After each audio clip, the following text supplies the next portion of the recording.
Bonjour, alors je représente la filière fil-foie qui comprend 3 centres de référence de maladies rares et 2 laboratoires référents qui travaillent en étroite collaboration avec ces centres de référence. Et ces laboratoires ont développé des panels de gènes pour répondre aux besoins diagnostiques de ces centres de référence.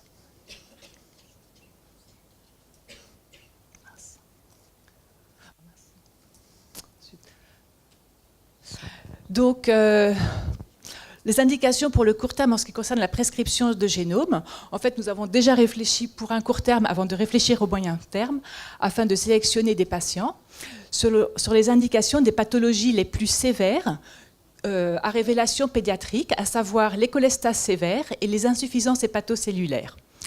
Pour ces pathologies, nous disposons déjà d'un panel de gènes qui permet de diagnostiquer environ un quart des patients. Et ce diagnostic moléculaire est d'autant plus probable que le phénotype identifié correspond à un syndrome génétique connu.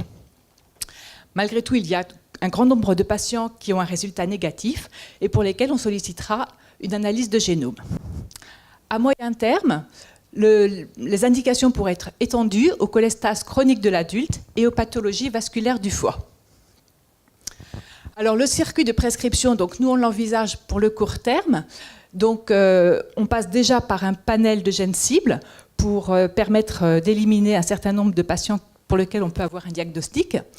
Ces panels de gènes cibles sont réalisés au sein des laboratoires impliqués dans le diagnostic des cholestases héréditaires et des lithiases biliaires.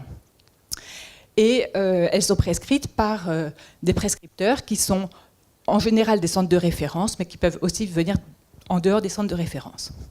Et donc, c'est en cas de résultat négatif de ce panel de gènes que les dossiers les plus pertinents seront présentés en accord entre le généticien moléculaire et le clinicien des centres de référence en RCP d'entrée pour une évaluation, pour une analyse de génome.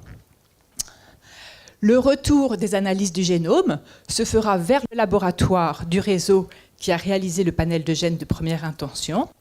Et s'il y a une identification de variants sur des gènes autres que son domaine de compétence, on pourra se retourner vers un laboratoire expert dans ce domaine pour interpréter et valider les résultats. Puis les résultats seront soumis à une RCP de sortie avant d'être rendus au prescripteur. Alors actuellement, il n'y a pas de RCP au sein de la filière, mais il va, d'ici la fin de l'année, se mettre en place, à l'initiative du Centre de référence des cholestases génétiques, une RCP transversale à visée nationale pour les pathologies du foie à début pédiatrique. Cette RCP a pour vocation de rassembler des hépatologues pédiatres et d'adultes dans le cadre d'analyses génétiques des généticiens moléculaires et des généticiens cliniciens, si il y en a suffisamment. Et puis, selon les dossiers à traiter, différents spécialistes, comme des chirurgiens, des radiologues, des anatomopathologistes, voire même des métaboliciens, car il peut y avoir une notion de transversalité, car l'atteinte hépatique peut être secondaire à d'autres problèmes.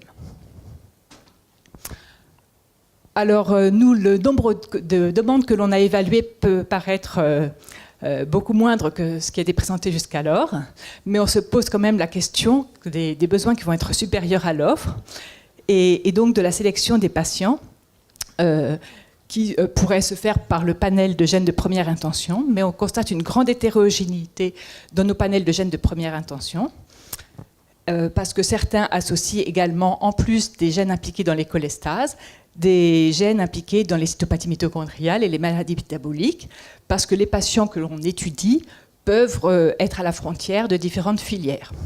Donc, quid de ces patients interfilières, en particulier dans le retour des données primaires venant des plateformes. Est-ce que c'est le laboratoire du réseau des cholestases génétiques ou le laboratoire local qui recevra les données? Parce que le laboratoire qui a géré l'envoi du prélèvement du patient peut aussi solliciter l'analyse de ces données. Et puis, quels seront les moyens personnels mis à disposition pour pouvoir interpréter toutes ces données?